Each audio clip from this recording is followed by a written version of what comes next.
Classificação indicativa. Livre para todos os públicos.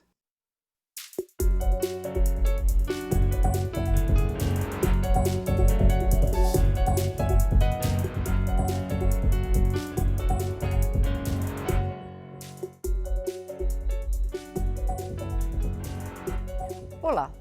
O ministro Edson Fachin, do Supremo Tribunal Federal, prorrogou o prazo para que a Polícia Federal conclua o inquérito que investiga o presidente da República, Michel Temer. Depois de concluído, o inquérito passa para o Procurador-Geral da República, que tem até 5 dias para decidir se oferece denúncia ou pede o arquivamento.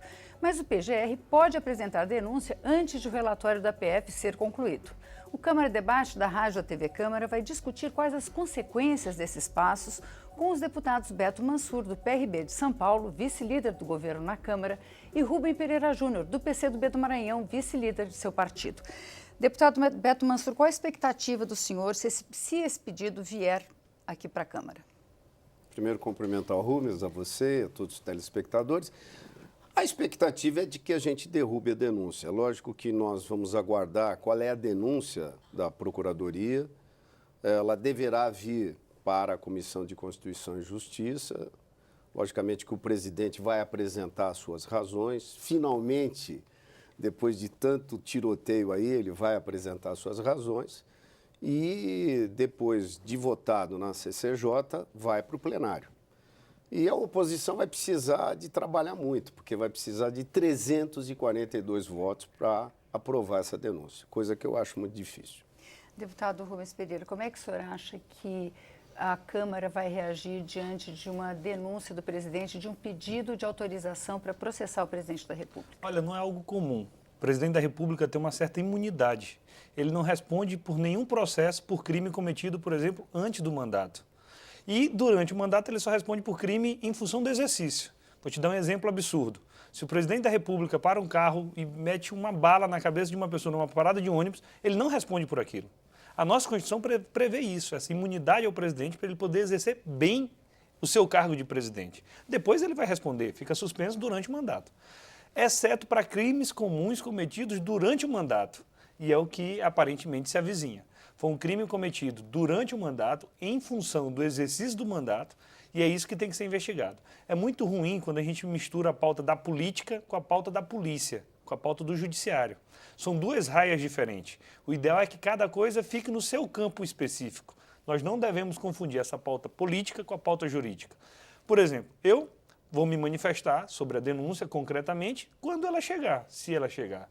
Se eu me antecipasse e dissesse que eu vou aceitá-la ou que eu vou rejeitá-la, ao meu ver, seria um julgamento político.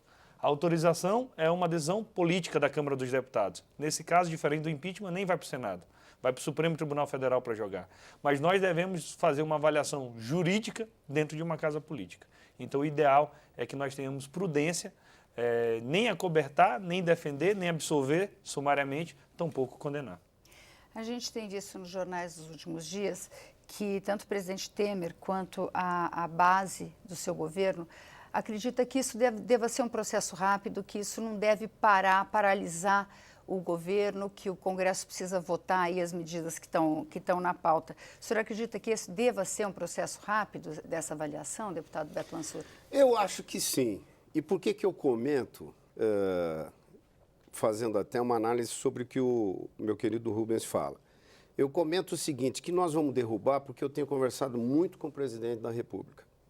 E houve, na verdade, a meu ver, uma grande conspiração contra o presidente, não só contra o presidente, mas contra o presidente Michel Temer, contra diversas lideranças que o próprio Joesley, que estava para ser preso e fez lá a sua composição com a Polícia Federal e com o Ministério Público para poder gravar. Nada me tira da cabeça que isso foi combinado antes para que ele pudesse gravar. Ele não pegou essa fita e levou para o Ministério Público e tentou vender isso para poder fugir do Brasil e morar nos Estados Unidos, gastando dinheiro que tirou aqui do BNDES de toda a população brasileira. Então, eu sinto que esta denúncia toda, houve uma grande conspiração contra o presidente. Por isso que eu acho que é importante que ele traga logo essa denúncia para que a gente possa se defender com rapidez e para que não atrapalhe o processo que nos interessa fundamentalmente, acho que até os próprios deputados, de uma maneira geral, que é votar aquilo que é necessário para fazer com que o Brasil retome seu crescimento. Você tem uma série de medidas aí para serem votadas. A gente não quer atrapalhar essa pauta, tanto que o Senado vota a reforma trabalhista, que é a última etapa para que a gente possa aprovar uma nova legislação trabalhista. A Câmara começa a retomar aí o trabalho. Possivelmente ainda a gente vai tentar ver se é possível votar antes do recesso a reforma previdenciária, exatamente para que a gente possa dar uma sinalização para o mercado de que a gente está fazendo a nossa lição de casa. Eu acho que uma coisa não deve atrapalhar a outra. Por isso que nós vamos fazer todo esse processo dentro da CCJ, dentro do plenário da Câmara, com muita rapidez. Como é que o senhor vê essa questão da urgência do governo em resolver essa questão rapidamente? O deputado Beto está certo, especialmente quando ele diz que há muitos pontos a serem esclarecidos em relação à delação da JBS. Primeiro que delação por si só não é prova, em primeiro lugar. Então é necessário que nós tenhamos outros elementos. Segundo, que a impressão que se dá é que foi uma delação prime. Então surgiu uma nova característica, um novo tipo de delação, onde o delator, que é um criminoso, confesso, tem tantos benefícios ao ponto de que o cidadão comum pense que o crime pode compensar. E não é esse o nosso objetivo, o nosso desejo. Entretanto, eu só tenho que divergir em um único ponto. A celeridade não ajuda o presidente Michel Temer. O ideal é que ele respondesse o processo, apresentasse a sua defesa, que coisa que ele não fez na fase da Polícia Federal, para que não recaísse nenhuma dúvida sobre ele. Ele exerce o principal cargo do país. E sobre esse cargo nós não devemos ter nenhum tipo de suspeição. Impedir que o processo tenha seguimento agora, aguardar 2019, é persistir a dúvida. Afinal de contas, tinha dinheiro ou não na mala? A mala foi destinada a quem? A ele ou não? Até agora não houve contraditório, não houve ampla defesa. Ainda que ele não esteja envolvido em nenhum tipo desses atos, ele não tem como provar. As garantias constitucionais serão exercidas na fase do processo, não na fase da investigação. Por isso que a pressa, ao meu ver, prejudica a ampla defesa do presidente Temer. Quem não deve não teme, nesse caso quem não deve não temer, e quem não tem nada a temer tem que responder sim ao processo. Eu acho que isso seria o que daria maior lisura. Rui Barbosa já dizia que justiça tardia não é justiça, mas a justiça muito rápida, ao meu ver, também é uma distorção. O ideal era que a gente seguisse o cronograma da Constituição, o cronograma do regimento interno, cada etapa dentro da Câmara, nem tendo muita pressa, nem amarrando demais o processo. Deputado, o senhor se referiu à gravação da conversa do Joesley Batista. A defesa do presidente Temer e o próprio presidente Temer têm insistido em que essa é uma gravação ilegal, que foi feita ilegalmente. Como é que o senhor vê essa gravação? E o próprio presidente tem insistido que ele não quer se responder a qualquer questão antes que fique claro se essa não foi uma fita manipulada. Como é que o senhor vê essa questão? Eu vejo da seguinte forma: está certíssimo o presidente em não responder para a Polícia Federal. Aquela série de 80 e poucas perguntas que foram feitas, uma parte delas com muita pegadinha. Se conhecia tal pessoa, se teve alguma relação com tal pessoa e etc., que não tem absolutamente nada a ver com o processo em si. O que é importante dizer é o seguinte: se o procurador Janot, ele vai fazer algum tipo de denúncia utilizando a fita, na minha opinião, ele tem que esperar a análise da fita que, a posteriori, foi feito pela Polícia Federal. Houve um grande erro, na minha visão, tanto do Ministério Público quanto do próprio Supremo, em homologar tudo isso. E você pega, por exemplo, uma fita que não foi periciada. Não podemos esquecer que o equipamento que gravou essa fita foi embora para os Estados Unidos. Quando se pediu a perícia da fita, esse equipamento acabou voltando dos Estados Unidos para que pudesse ser periciado. Para mim, isso é um absurdo, porque se você tem uma fita que é gravada e você tem uma delação de alguém que tem a maior empresa privada brasileira, que foi gravar o presidente da República, como é que pode você fazer uma delação premiada de um sujeito que acaba indo embora para os Estados Unidos, e repito, ao seu bel prazer, num acordo com o Ministério Público, homologado pela Justiça, e está lá no bem bom, prejudicando a sociedade brasileira, e você não faz uma perícia dessa fita, ou não deixa essa fita guardada, ou não deixa esse equipamento guardado. Tem muita coisa errada em tudo isso. Então, vamos com calma. Eu acho que a gente, na minha visão, se o Ministério Público quiser provocar essa denúncia, pelas informações que a gente tem, possivelmente a semana que vem, vai entregar essa denúncia, ele possivelmente não utilizará a fita gravada, porque ela está sendo periciada pela Polícia Federal, a não ser que a Polícia Federal entregue isso tudo com rapidez. O que eu comento com você, comento com o Rubens, é que eu estou aqui há muito tempo, passei por muito processo, passei pelo impeachment do Collor, pelo impeachment da Dilma, quer dizer, a gente passou por muita crise no Brasil. O detalhe é que nós nunca tivemos 14 milhões de desempregados no país. E está esperando, não só de quem apoia o governo, dos próprios partidos de oposição, uma tranquilidade para que a gente possa aprovar uma pauta mínima no país. Porque eu tenho visto, ao longo da história, que essa disputa política, ela acaba nos prejudicando. E não tem como você não misturar a questão política com a questão do presidente da República que está sendo denunciado. Não tem como você separar as coisas. Então, por isso, e a minha ideia, e lógico, está se conversando no governo, é porque a gente rapidamente resolva essa questão. Se você pegar, por exemplo, o TSE, estava se discutindo muito a decisão do TSE. O TSE decidiu, respeita-se a decisão judicial, ficou para trás. A gente tem que olhar para frente. É isso que eu detalho para você. E a gente vai fazer um pequeno intervalo e volta com a opinião do deputado Rubens Pereira daqui a pouquinho.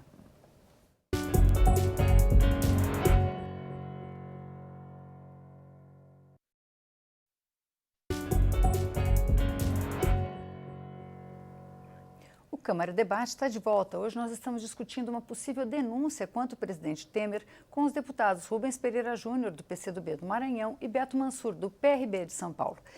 Deputado Rubens, a gente terminou ouvindo a opinião do Beto Mansur. Eu gostaria de ouvir a opinião do senhor sobre a questão de uma possível denúncia contra o presidente da República ser baseado numa gravação que está sendo periciada, que não se sabe ainda se ela está íntegra, e a defesa do presidente argue que ela é uma gravação ilegal. Vamos por partes. Em primeiro lugar, a gente tem que fazer uma restrição a esse estado policialesco que a gente vive hoje no Brasil, onde primeiro se pune, inclusive através de meios de imprensa ou no meio da sociedade, para se depois apurar. Calma. Em primeiro lugar, a gente tem que reconhecer que tem que combater a corrupção? Sim, mas tem limites. E o limite se encontra na própria Constituição Federal. Ela é que nos protege, inclusive, de eventuais excessos contra nossos adversários hoje, mas amanhã contra a gente. Eu não vi muita reclamação quando uma gravação da presidenta Dilma com o presidente Lula foi parar no Jornal Nacional 1 hora depois de ter sido gravado. Agora todo mundo reclama. De fato, há muita dúvida sobre se a ação controlada, onde um réu investigado vai lá e grava um terceiro, autorizado pela Justiça, se isso não se confunde, por exemplo, com flagrante preparado. O Supremo até tem reconhecido que a ação controlada é permitido. Te confesso que eu tenho dúvida. Como eu tenho dúvida também se delações tão flexíveis não se aproximam muito mais, por exemplo, da anistia, graça ou indulto, que são medidas típicas do Poder Legislativo ou, em alguns casos, do Poder Executivo, mas não do Ministério Público e do Judiciário. Porque neste acordo de delação houve praticamente uma extinção da punibilidade. Foi uma premiação. Então, isso são dúvidas que a gente deixa para o debate acadêmico, para o debate nas salas de direito constitucional, onde eu faço essa restrição, essa ressalva, desde lá atrás, e agora eu mantenho minha opinião. Agora, neste caso político, eu espero que, se houver denúncia, ela não seja baseada apenas numa gravação não periciada. A delação por si só não é o suficiente para se condenar ninguém. Acho que não é suficiente nem para se fazer uma denúncia. Por isso que nós temos que aguardar a manifestação formal, a denúncia ou não, por parte do PGR, para que a gente possa saber como proceder. Essa denúncia, ao meu ver, é algo pouco comum no país. Apesar de tantas crises políticas que nós já tivemos em vários momentos, o deputado Beto pode me corrigir depois, talvez seja a primeira vez que um presidente pode vir a ser denunciado no exercício do cargo por um crime comum. por conta daquela imunidade que eu falei lá no início. Então, não é uma situação simples, não é uma situação ocasional, vacilante, pelo contrário, é algo grave que merece ser apurado da forma devida. Deputado Beto Mansur, o senhor se referiu no começo que a denúncia entra e vai para a CCJ, para a Comissão de Constituição e Justiça. O que acontece lá? Como é que isso funciona aqui dentro da Câmara? Tá. Rubens, que me corrija, eu sou suplente na CCJ, ele é titular. Vem a denúncia da PGR. O presidente é notificado, vem para o presidente da Câmara, o presidente da Câmara manda para a CCJ e o presidente da República é notificado. Ele tem até 10 sessões da CCJ para poder apresentar a sua defesa. Ele pode apresentar na primeira sessão ou na segunda, como ele pode esperar até a 10ª sessão. Bom, previsão que, como a gente está procurando agilizar, que ele apresente na terceira, quarta sessão, que dá mais ou menos aí uma semana de prazo entre a apresentação da denúncia e a defesa do presidente. Deixa eu interromper o senhor para fazer uma pergunta seguinte. A CCJ, ela diz se o pedido pode tramitar ou ela diz se ela aceita o pedido ou não? Ela aceita o pedido. Ela, mesmo que ela tem que convocar um relator, ela escolhe um relator. Rubens, me corrija, você está lá no dia a dia. Ela escolhe um relator e, depois da apresentação da defesa do presidente, não volta para a PGR para fazer a sua contestação. Ela já fez a sua denúncia. Aí o relator tem até 5 sessões para poder formatar o seu relatório, fazer o relatório, votar o relatório e deixar pronto para ir para o plenário.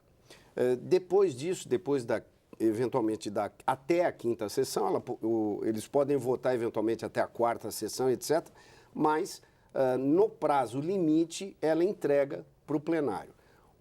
O detalhe que é importante dizer a vocês, mesmo que o relatório que saia da CCJ seja a favor da denúncia ou contra a aceitação da denúncia, obrigatoriamente tem que ir para o plenário.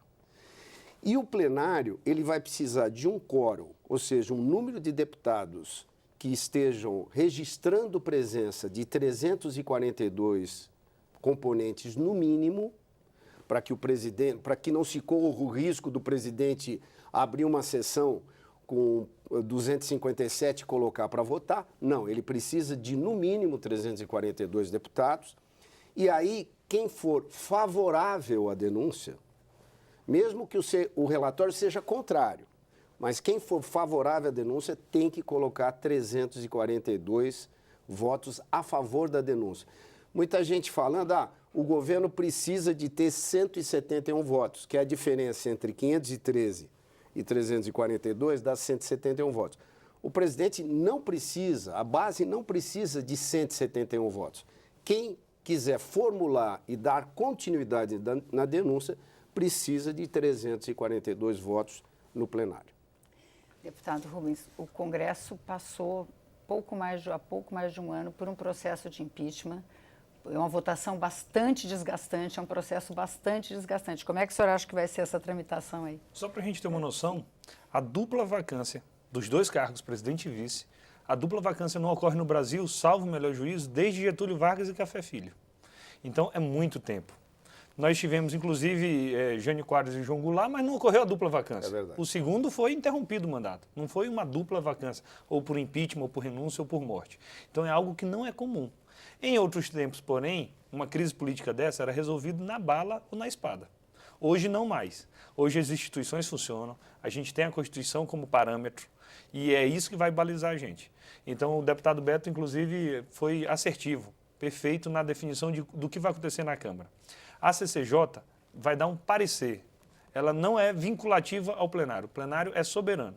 Mas na CCJ é onde é oportunizado a fase da ampla defesa. Ninguém pode tomar uma decisão de afastar ou não o presidente da República sem que seja oportunizado a defesa para ele. O parecer pode ser favorável ao presidente ou ao contrário. Prosseguimento pode não. Ser... E é apenas um parecer. É algo que a comissão diz assim, olha, parece que é isso. Mas quem vai decidir é o plenário de forma soberana. Foi assim, inclusive, no impeachment. E o quórum no plenário é um quórum especialíssimo. É um quórum de 2/3. É o maior quórum da nossa Constituição. maior inclusive que o quórum de emenda à Constituição, que é apenas 3/5, 60%. O quórum de 2/3, de 66%, é o maior quórum para estes casos. Qual é o caso? Processamento em crime de responsabilidade. No caso de crime comum. Qual é a diferença? O crime de responsabilidade, quando é oferecida a denúncia pelo cidadão comum perante a Câmara, o presidente da Câmara tem que fazer um juízo de admissibilidade. O presidente Temer já tem mais de 20 pedidos de impeachment na Câmara. O presidente da Câmara, ao seu juízo, decide quando quiser, da forma que quiser. Isso não tem dado sequência. Já a denúncia por crime comum é diferente.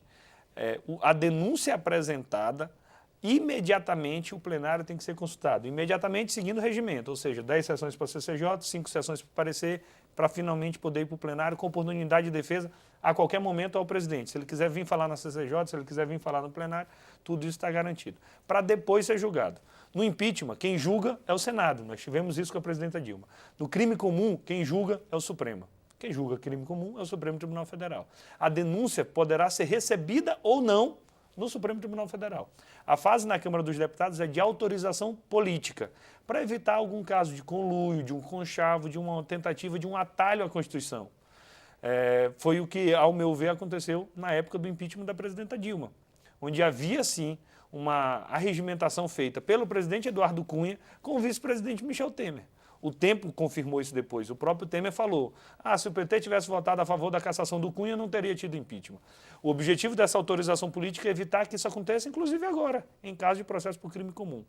A gente está na fase da especulação. Certeza só quando ocorrer ou não o pedido de denúncia. O Senado não se manifesta. O Senado não se manifesta. A Câmara, que é onde estão os representantes do povo, lá estão os representantes do Senado, então são os representantes do povo que autorizam ou não que o processo dê andamento. Se a Câmara resolver não dar autorização, o processo fica suspenso, interrompe-se o prazo de prescrição, não é necessariamente o caminho da impunidade, mas este processo só volta a andar ao final do mandato do presidente. E alguém pode perguntar, mas isso é o foro privilegiado que prestigia.